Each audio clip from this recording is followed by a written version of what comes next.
Alhamdulillahi Rabbil Alamin. Wassalatu wassalamu ala nabiyyina Muhammad wa ala alihi wa sahbihi ajma'in. Amma ba'd. Бүгінгі дәрісімізде 9-ші зур гүнахны алып кетірбіз. Бұл гүнах шулай Пeygamber саллаллаху өзінің хадисләрендә каты газап белән, тәмуг утында яну белән куркытты. Бу ялган хадисләр сөйләү. Ягъни Пeygamberimiz саллаллаху алейхи ва саллям әйтмәгән сүзләрне яки эшләмәгән гамәлләрне Пeygamberimiz эшләде, Пeygamberimiz әйтте дип сөйләп йөрү. Бу ялган хадисләрне тараткан кеше бу бик зур гөнаһлы була, һәм инде алачак хадисләрдә күрәбез, бик зур газап булачак бу кешегә инде. Һәм инде монда сорау туа, ни өчен соң кеше ялган хадисләр тарата? Кеше үзеннән уйлап чыгарып, Пәйгамбәрбез шулай әйтте, шулай эшләде дип, ни өчен соң аны тарата һәм кешеләргә сөйли. Иң беренчесе инде без беләбез, ислам диненең инде бар душманнары, шушы динне яратмаган кешеләр дигәндә, алар шушы диндә инде бузыклык таратыр өчен, төрле бидгатьләр таратыр өчен, диннең асылын бетерер өчен төрле ялган хадисләр уйлап чыгарып, дингә шушындый бузыклыклар, төрле бидгатьләр кертә. Беренче сәбәп шушы диннең душманнары, шушы ялган хадисләрне тарата. Пәйгамбәрбез әйтмәгән сүзләрне ул әйтте, шулай дип әйтте, шулай дип эшләде дип инде шушы мусульманнар арасына фитнә кертмәкче була. Икенче сәбәп, ни өчен шушы ялган хадисләр тарала? Кайбер фиркалар, русча әйтсәк секталар дигәндә, үзләренең инде фикерләрен, дәлилләр өчен шушы ялган хадисләрне кулланалар. Без бит беләбез, безнең Пәйгамбер саллаллаху алейхи ва саллям әйтте бит, ислам өммәте диде 73 төркемгә бүленер диде. 73 төрле инде фиркага бүленер ди. Шуның берсе генә инде җәннәттә булыр, калганнары инде кая? Җәһәннәмдә булыр ди. Шушы фиркалар ул бар, һәм шушы фиркалар инде үзләренең дөрестлеген аклары өчен шушындый Пәйгамбер саллаллаху алейхи ва саллям да шушындый гамәлләр булган, шундый фикерләр булган дип ялган хадисләр уйланып чыгарып инде үзләрен яклыйлар. Һәм өченче сәбәп, ни өчен соң шушы ялган хадисләр тарала? Ул кайбер кешеләр инде үзләренең инде танытасы килә, дан шөһрәт казанасы килә. Менә нинди галим, күп хадис белә дип әйтсеннәр өчен инде рия йөзеннән инде күп итеп үзе уйлап чыгарып инде төрле хадисләр тарата башлый инде. Менә бу өченче сәбәп булып тора. Һәм кайбер дүртенче сәбәп инде кайбер кешеләр нәфсенә ярып кайбер фәтвәләр бирә. Шулай бит, фәтва берәр кешегә дини сорау белән киләләр икән инде. Кайбер кешеләр дини сорау белән килә, һәм инде ул җавап бирә. Менә бу фәтва дип атала. Һәм фәтвәне бирергә тиешле инде гыйлем әһелләре генә, гыйлемнәре булган галимнәр яки шушы динне өйрәнүче инде гыйлем юлында булган инде шәкертләр инде. Әгәр дә көч хәле килә икән инде, гыйлеме җитә икән инде. Кемнең инде гыйлеме юк, ул инде нәфсенә ярып үзенең уйдырмаларыннан чыгып инде җавап бирә. Һәм менә шушындый гыйлемсез рәвештә нәфескә ярып биргән фәтвәләрне инде алар дәлилләр өчен шушы ялган хадисләрне уйлап чыгаралар инде. Шуның белән дәлиллиләр үзләренең фәтвәләрен. Һәм бишенче сәбәп, кайбер кеше изге ният белән дә хадис уйларга мөмкин. Мәсәлән, күрә кешеләрдә гафиллек, берәр сүрә укылмый башлады. Һәм уйлап чыгара, шундый хадис Пәйгамбәрбез әйткән, мәсәлән, анда Буруj сүрәсен, яки Шәмс сүрәсен, яки Духа сүрәсен, яки Курайш сүрәсен шуның хәтлек укысаң, сиңа шуның хәтлек әҗер савап була. Мәсәлән, җәннәттә үй төзелә, һәм башка төрле инде нәрсәләр белән инде фазиләтләр белән сөйли. Әмма ләкин хакыйкатьтә моны Пәйгамбер әйтмәгән, бу үзе уйлап чыгара. Моның нияте изгедә, кешеләрне этәреп җибәрергә шушы сүрәне укырга. Яки анда башка төрле намазлар, яки башка төрле уразалар, шундый көндә, шундый кичтә, шундый ураза тот, шундый намаз укысаң, шундый көндә, шундый ураза тотсаң инде, сиңа шундый әҗр саваплар, шундый фазилат була дип инде. Ул кеше изге ният белән ялган хадис тарата. Әмма дә ләкин шушы нияте изгедән булса да, бу кеше бик зур гынаһ эшли. Чөнки Пәйгамбәрбез саллаллаһу алейхи ва саллям исеменнән ялган хадис сөйләргә ярамый, катгый тыела. Һәм инде моңа инде без дәлилләр алып китербез. Иң беренче хадис Пәйгамбәр саллаллаһу алейхи әйтте, бу Бухари җыентыгында килә торган сахих хадис. Инна кәзибан алейя лейса кәзибин аля гайри. Ман кәзаба алейя мутааммидан фәльятабава мақ'адуху минан нар. Минем өстемнән ялганлау ди, ягъни Пәйгамбәр саллаллаһу алейхи инде әйтмәгән сүзне әйтте дип әйтү, яки эшләмәгән эшне эшләде дип әйтү, ул башка кешеләр өстеннән ялганлаган кебек түгел ди. Ягъни без битен ялганлый алабыз, шулаймы? Анда күрше Ринат шулай дип әйтте, анда бер дустым Мустафа менә шулай дип әйтте. Әмма ләкин Ринат та, Мустафа да әйтмәгән булырга мөмкин. Әмма ләкин ул әйтмәсә дә әйтте дип ялганлый. Бу бит ялган. Ә мусульман кешесенә нәрсә ялганларга ярамый. Әмма ләкин шушы кешеләр әйтте дип әйтмәгәнне ялганлау, Пәйгамбәр саллаллаһу алейхи әйтмәгәнне әйтте дип ялганга караганда куркынычрак ди. Нәрсә диде Пәйгамбәр саллаллаһу алейхи минем өстемнән ялганлау? Ул инде башка кешеләр өстеннән ялганлага кебек түгел ди. Һәм нәрсә ди? Бер кеше ди, миннән түгел икәнен белә тора, ул ялган хадис икәнен.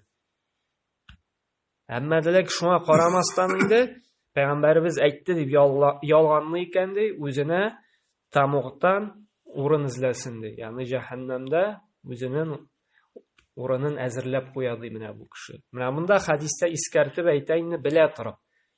Кеше белә икән инде, менә бу хадис инде ялган, ул аның инде теге галимнәрнең, мухаддисларның дигән хадис гыйлемен өйрәнүче галимнәр хөкемен белә, бу хадис ялган, уйланып чыгарган дип. Әмма ләкин инде үзенең нәфесенә бирелеп инде, яки кешеләр арасында әзрәк үзенең гыйлемчелеген күрсәтәсе килеп инде белә торып әйтә икән, нәрсә ди? Үзенең урында җәһәннәмдә инде урынын әзерләсен ди. Бу белә торып инде ярамый, Пәйгамбәр саллаллаһу алейхи әйтмәгән хадисне әйтте диергә инде. Һәм икенче риваятта килә, Муснад Имам Ахмад җыентыгында, "Ман кәзаба алейя буния лаху байтун фи җәһәннәм" ди. Кем берәрсе минем исемнән ди ялганласа ди, әйтмәгән сүзне мин әйтте дип әйтсә ди, Пәйгамбәр саллаллаһу алейхи аңа җәһәннәмдә йорт төзелер ди. Йорт әзерләнер ди. Менә монда хадистә киленә инде белә торып түгел, белмичә дә. Берәрсе менә минем исемнән ялганласа ди, ул белми. Бу хадис дөресме, яки бу хадис анда мавду ялган хадисме, белми ул.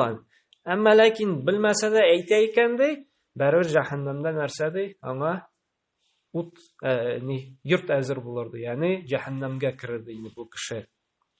Һәм Ибн Маҗа җыентында килә торган шулай сахих хадисендә әйтә: "Ман якул анни ма лам aqulhu фәльятабавва мақ'адаху минан нар" ди.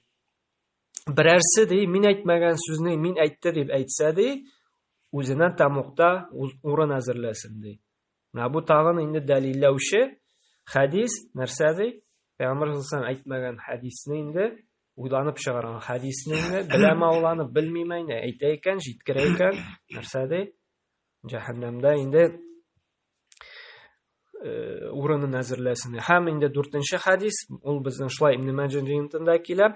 Кем миннән ди берәр хадис риваят итә икән ди, һәм аның ялган икәнен белә икән ди, ул ялганчылардан булыр ди.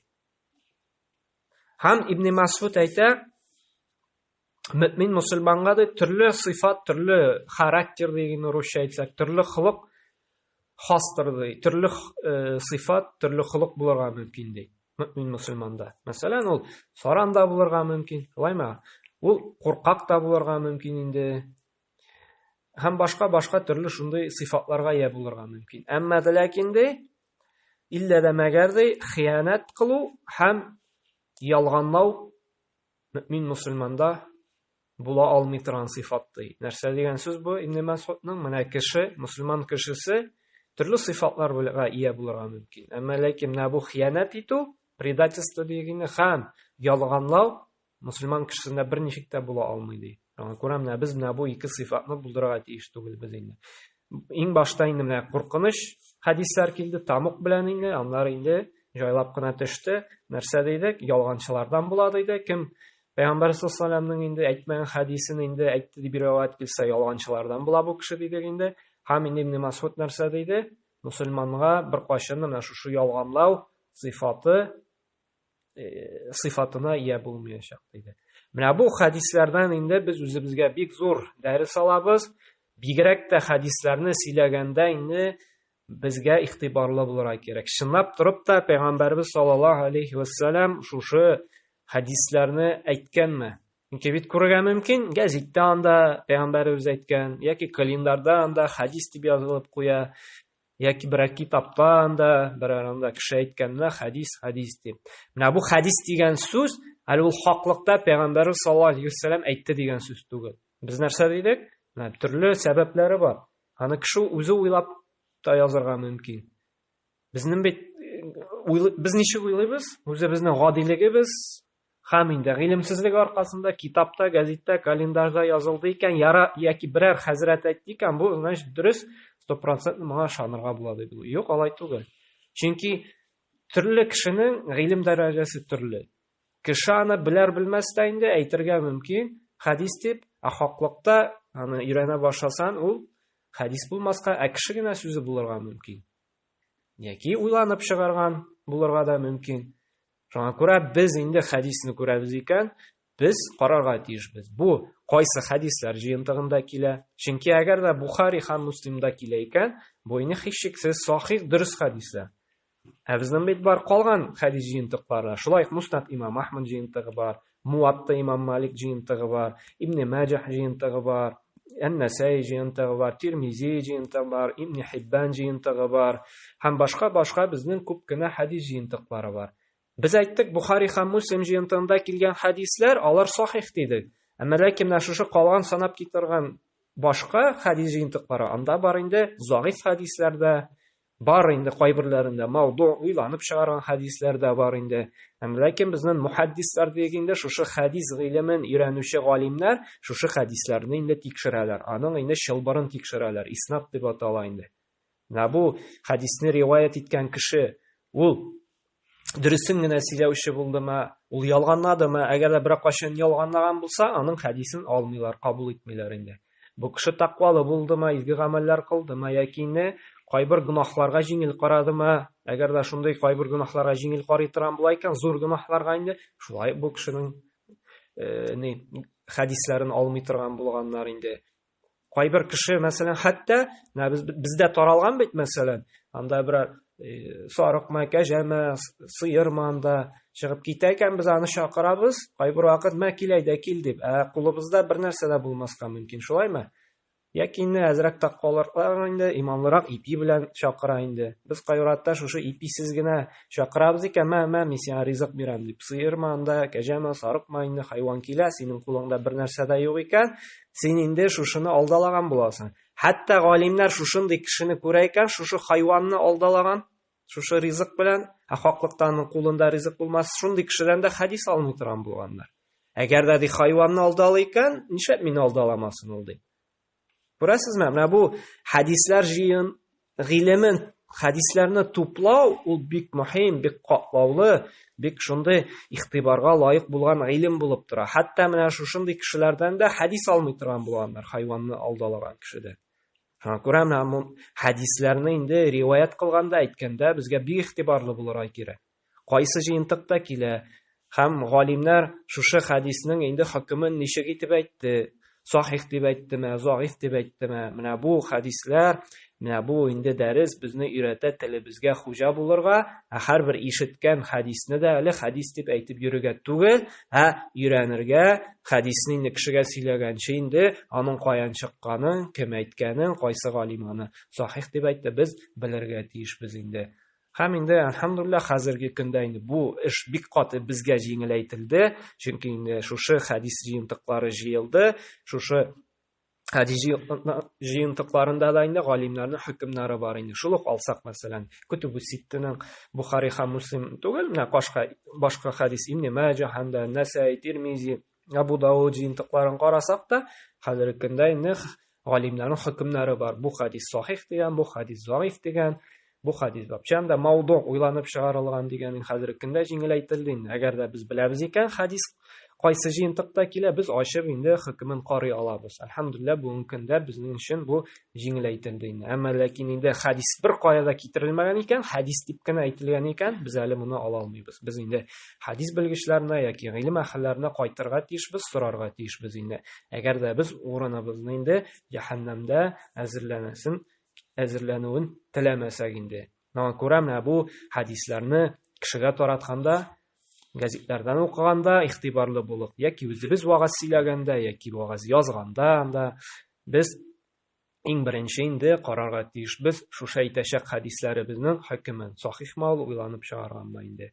Һәм инде Аллаһ Тәгалә безне имин кылсын шушы ялган хадислар таратудан һәм гомумән ялганчы булудан. Ялган инде ул мусулманга хас булмаган сыйфат.